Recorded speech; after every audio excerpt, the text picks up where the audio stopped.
Professora, pode explicar a vedação ao confisco? Está lá no artigo 150, deixa eu abrir, da Constituição, no inciso 4º. Então, diz assim o artigo 150. Opa, deixa eu achar. Sem prejuízo de outras garantias asseguradas ao contribuinte, é vedado à União, aos Estados, ao Distrito Federal e aos municípios utilizar tributo com efeito de confisco, tá? Então, está lá. O que é, então, o princípio da vedação do confisco? Previsto no artigo 150, inciso 4º da Constituição.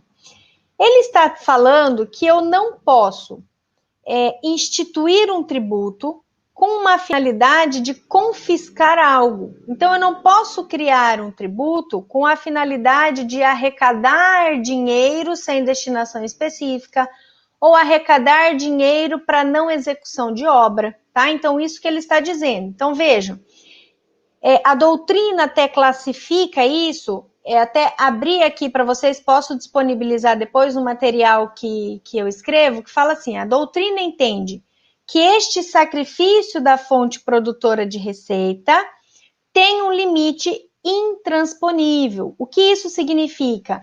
Que eu não posso ter uma tributação excessivamente onerosa ao meu contribuinte. Então, eu não posso, por exemplo, instituir um imposto sobre serviço acima de 5% da alíquota. Por quê? Porque a minha lei complementar me limita a uma cobrança de ISS. E o ISS, então, pode ser de 1 a 5%.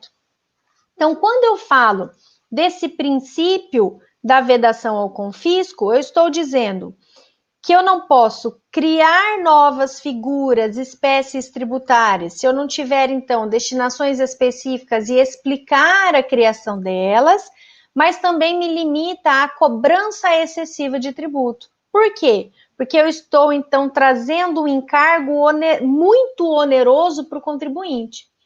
Vamos pensar também lá como exemplo o imposto de renda.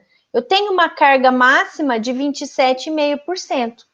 Então, independente se eu ganho o limite do teto de 27,5% ou se eu ganho grandes fortunas, né? Então, o meu imposto vai ser o mesmo, vai ser 27,5% em cima daquilo que eu efetivamente ganhei, tá?